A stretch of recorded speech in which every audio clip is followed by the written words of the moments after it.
Probably one of the messiest parts of your studio is your wedging table and your plaster bats.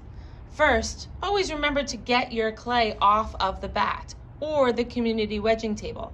It's not great practice to leave your clay all over where everyone else may be wedging. By storing your plaster bats in one spot, you're more likely to keep them from breaking, because we all know those little bits of plaster will actually cause your pot to explode.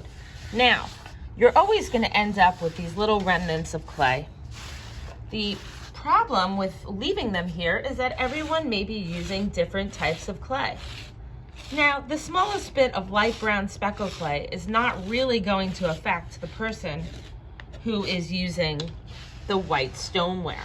But it's the worst when you're throwing a pot and your hard clay makes it difficult for you to center and or throw. But most importantly, you can keep on wedging your clay until all of this excess comes off. That's what's super great about plaster. Plaster will actually absorb the moisture from your clay and it will just peel off. The one thing you do not want to do is in the middle of the day when other people are using it, you do not want to use a wet sponge. The plaster is here so that it can start to dry out the clay.